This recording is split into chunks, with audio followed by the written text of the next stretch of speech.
Hello everyone, good evening to all. Welcome to study with Romi. पहले हमने virus और bacteria के बारे में पढ़ा था। आज हम पढ़ेंगे फंगस के बारे में। आज हम पढ़ेंगे फंगस के बारे में। जो फंगस होता है ये क्या होता है?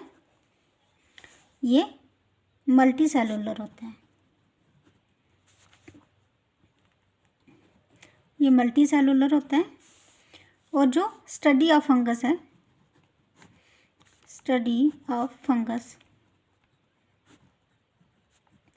फंगस की स्टडी करने को क्या कहा जाता है? माइकोलॉजी कहा जाता है। माइकोलॉजी कहा जाता है। जो माइको है, माइको क्या है? ये रूट वर्ड है किसके लिए? फंगस के लिए। Myco root word for fungus. आपको एग्जाम में पूछा जा सकता है कि जो फंगस है इसका रूट वर्ड क्या है, तो आपको बोलना है कि जो फंगस का रूट वर्ड है वो क्या है? वो माइको है। जो फंगस है ये कहाँ होता है? फंगस जो है ये कहाँ होता है? मोर इन ह्यूमिडिटी प्लेस। नमी वाली जगह पे ये क्या होता है? सबसे ज़्यादा होता है। ये क्या होता है? ये हार्मफुल भी होता है और हेल्पफुल भी होता है। ये हमारे लिए दोनों होता है। इसकी जो फंगस की एग्जांपल है वो क्या है? इसकी एग्जांपल है जैसे मशरूम और ईस्ट। आपको पता होगा कि जो मशरूम होता है ये भी कहाँ होता है सबसे ज़्यादा? जहाँ पे ह्यूमिडिटी वाली जगह होती है वहाँ पे होता है। और जो ईस्ट होता है इसको किस में यूज़ किया जाता है? Use in alcohol. इसको अल्कोहल बनाने के लिए भी यूज़ किया जाता है। और जो फंगस है इससे क्या बनती हैं? एंटीबायोटिक बनती है। एंटीबायोटिक मतलब एंटीबॉडी वो होती हैं जो क्या करती हैं? बैक्टीरिया को किल करने के लिए यूज़ की जाती हैं। जो इसकी फर्स्ट एंटीबायोटिक बनी थी, फर्स्ट एंटीबायोटिक जिसकी फर्स्ट एंटीबायोटिक बनी थी उसका नाम क्या था? उसका नाम है पेनिसिलिन। और ये किससे बनी थी? Made from fungus. जो इसकी फर्स्ट एंटीबायोटिक बनी थी उसका नाम पेनिसिलिन है। और ये किससे बनी थी? ये फंगस से बनी थी। और जो पेनिसिलिन है ये किसने डिस्कवर किया था? इसको पेनिसिलिन डिस्कवर्ड बाई, किसने इसको डिस्कवर किया था? इसको डिस्कवर किया था अलेक्जेंडर फ्लेमिंग ने। ये बहुत ही इंपॉर्टेंट क्वेश्चन है। आपको पूछा जा सकता है कि जो पेनिसिलिन है ये क्या है? एक एंटीबायोटिक है। किससे बनी थी? ये फंगस के द्वारा, फंगस से बनी गई थी। और जो इसको डिस्कवर किया था वो किसने किया था? अलेक्जेंडर फ्लेमिंग ने किया था। और जो रिंग वॉर्म वगैरह है वो भी किसकी वजह से होता है? वो भी फंगस के कारण ही होता है। रिंग वॉर्म,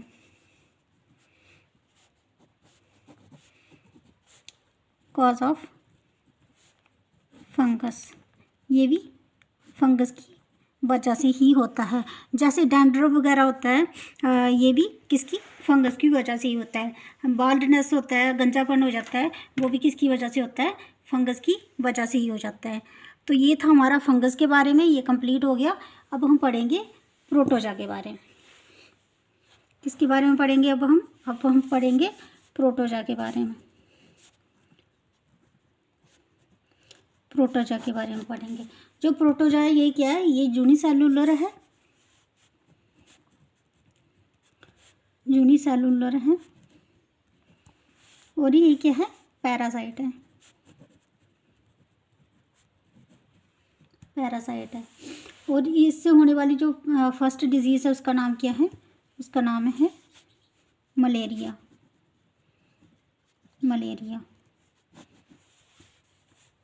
मलेरिया जो है ये किसकी वजह से होता है? ड्यू टू प्रोटोजा की वजह से हमें क्या होता है? मलेरिया होता है। और इसके जो सिम्टम होते हैं हमें कैसे पता चलता है कि हमें मलेरिया हुआ है? इसके जो सिम्टम होते हैं वो क्या होते हैं? हमें हाई फीवर हो जाता है, हाई फीवर हो जाता है फॉर इंडेफिनिट टाइम के लिए। हमें क्या हो जाता है? हाई फीवर हो जाता है, इंडेफिनिट टाइम के लिए हमें हाई फीवर हो जाता है। उसके बाद है कि जो मलेरिया ये किसकी वजह से स्प्रेड होता है, किसकी वजह से फैलता है ये? इसको फैलाने वाली एक मक्खी होती है जिसका नाम होता है एनोफेलस। कौन सी एनोफेलस? फीमेल होती है, फीमेल। और जो प्रोटोजा का नेम है वो क्या है? प्रोटोजा का नेम, प्रोटोजा का जो नाम है वो क्या है? प्लाज्मोडियम विविक्स, प्लाज्मोडियम विविक्स जो है वो इसका नाम है। और जो इससे जो दूसरी बीमारी है वो क्या होती है?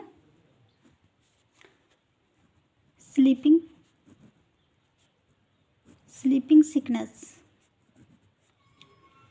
हमें सोने की बीमारी हो जाती है, 24 घंटे नींद आती है। ठीक है, 24 घंटे क्या होता है? हमें नींद आती है, सोने का मन करता है।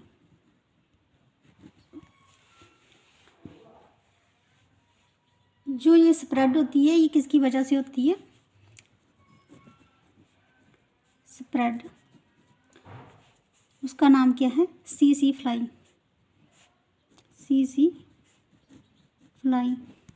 सीसी फ्लाई की नाम की एक मक्खी है जो क्या करती है? इस बीमारी को लेके उठती है। और जो इसका नाम क्या है वो है, नेम है ट्रीपैनसोमा, ट्रीपैनसोमा इसका नाम है। और जो थर्ड डिजीज़ है जो इसकी वजह से होती है वो क्या है? उसको बोलते हैं काला आज़र, काला आज़र, काला आज़र। काला आज़र को ब्लैक फीवर के नाम से भी जाना जाता है। इसको ब्लैक फीवर के नाम से भी जाना जाता है, या फिर इसको दमदम फीवर के नाम से जानते हैं। दमदम फीवर, या इसको दमदम फीवर के नाम से भी जाना जाता है। और ये जो स्प्रेड होता है इसकी जो सिम्टम है वो क्या है? जो हमारा नेल जो हमारे नाखून हैं और जो हमारा यूराइन है, जो हमारा पेशाब है और जो नाखून है वो क्या हो जाते हैं? वो काले हो जाते हैं। इसके सिम्टम क्या हैं?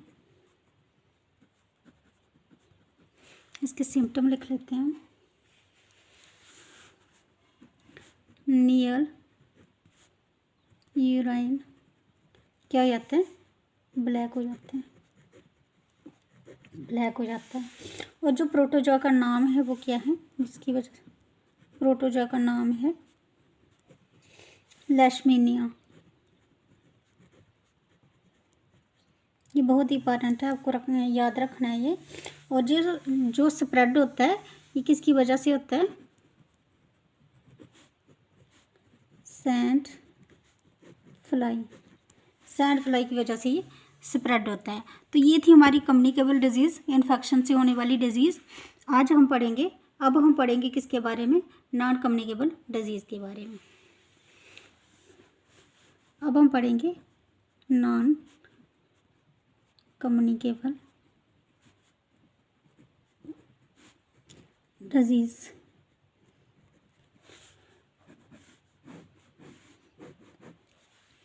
इनको known as non infectious disease, इसको नॉन इन्फेक्शियस डिजीज़ भी कहा जाता है, क्योंकि ये किसी इन्फेक्शन की वजह से नहीं फैलती हैं। और जो ये डिजीज़ होती हैं ये क्या होती हैं? ये नॉन स्प्रेडेबल होती हैं, नॉन स्प्रेडेबल होती हैं। ये किसकी वजह से होती है? माल न्यूट्रिशन की वजह से होती हैं, कुपोषण की वजह से।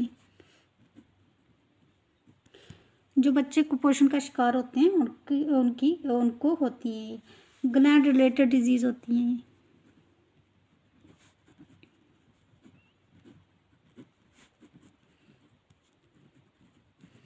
ग्लैंड रिलेटेड डिजीज़ होती हैं। जैसे कि इससे जो पहली डिजीज़ है वो क्या है, अनेमिया।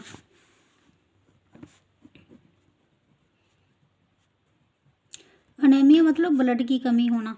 तो ये क्या है, ये नॉन स्प्रेडेबल है। ऐसा थोड़ा है कि मुझे ब्लड की कमी है तो मेरे साथ जो बैठा होगा तो उसको भी ब्लड की कमी हो जाएगी, ठीक है, तो ऐसा नहीं है। तो जो ये अनेमिया है, जो ब्लड की कमी है, ये किसकी वजह से होती है, आरबीसी की डेफिशिएंसी की वजह से होती है। रेड ब्लड सेल जो होते हैं उसकी डेफिशिएंसी की वजह से हमें क्या होता है, अनेमिया की कमी हो जाती है, ठीक है। सेकंड हम पढ़ेंगे ट्यूमर के बारे में।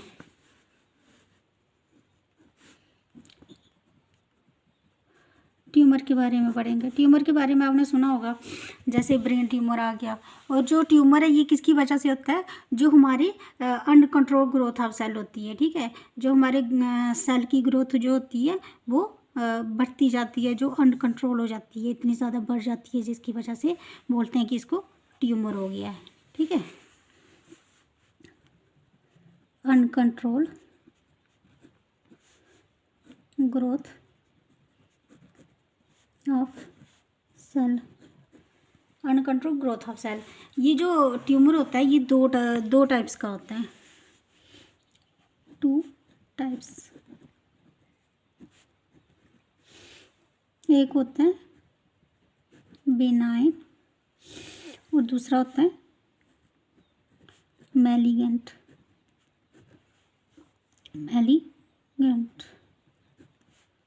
जो बेनाइन होता है ये क्या होता है, ये डेड ट्यूमर होता है। और जो मैलिगेंट होता है ये क्या होता है, ये लिविंग ट्यूमर होता है, ठीक है।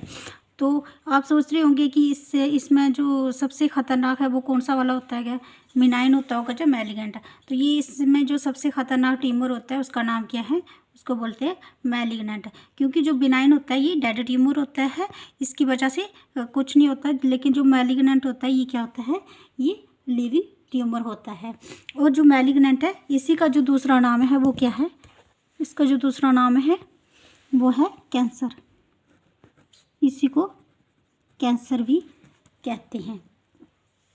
और जो मैलिग्नेंट ट्यूमर जो होता है ये क्या होता है, स्प्रेड होता है one organ to another organ.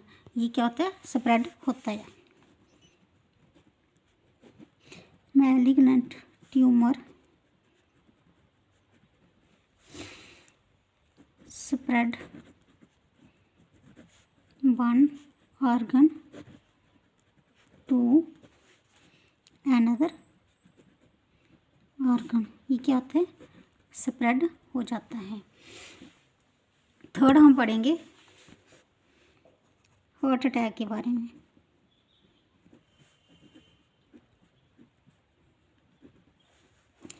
ये सारी डिजीज़ के बारे में हमने सुना ही होगा। हार्ट अटैक हो जाता है बंदे को, तो हार्ट अटैक किसकी वजह से होता है, ड्यू टू सर्कुलेटरी प्रॉब्लम की वजह से, ठीक है। जब हमारा जो ब्लड है वो अच्छे से सर्कुलेट नहीं होता है, और जब हमारा ब्लड क्या होता है, जम जाता है, क्लॉटिंग हो जाता है, अच्छे से सर्कुलेट नहीं हो पाता है, तो उसकी वजह से क्या हो जाता है, हार्ट अटैक हो जाता है। Due to circulatory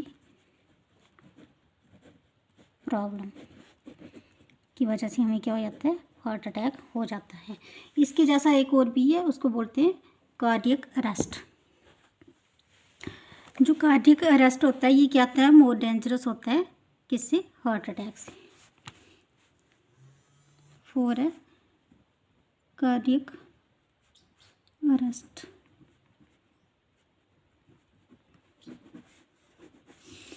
cardiac arrest किसकी वजह से होता है, जो हमारी हार्ट बीटिंग है इसकी रुक जाने से हमें क्या हो जाता है, कार्डियक अरेस्ट हो जाता है। ड्यू टू किसकी वजह से होता है ये, हमें ड्यू टू बीटिंग प्रॉब्लम।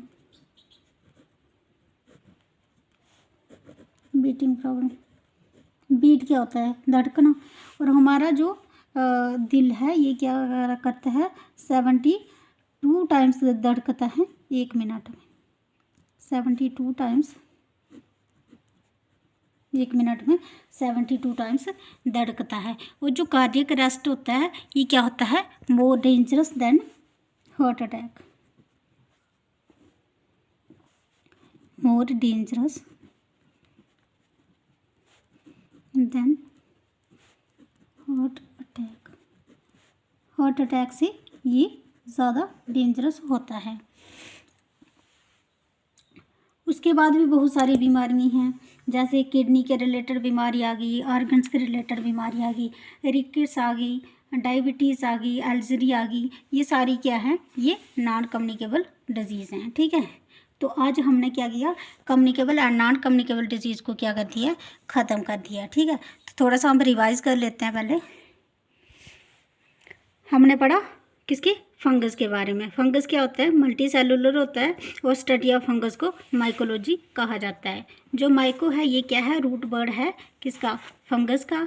और जो फंगस है ये सबसे ज़्यादा कहाँ पे होता है, ह्यूमिडिटी वाली जगह पे होता है। इसकी जो फंगस की एग्जांपल है वो क्या है, मशरूम और ईस्ट है। जो ईस्ट है इसको कहाँ पे, अल्कोहल में यूज़ किया जाता है। जैसे कि मैंने आपको बताया था कि जो फंगस है ये क्या है, ये बोथ है, ये हमारे लिए हार्मफुल भी है और हमारे लिए हेल्पफुल भी है। और जो फंगस है इसको मेडिसिन में यूज़ किया जाता है। इसकी क्या बनाई जाती है, एंटीबायोटिक। एंटी का मतलब होता है अगेंस्ट, और एंटीबायोटिक का मतलब कि बैक्टीरिया को किल करने के लिए इसकी मेडिसिन बनाई जाती हैं।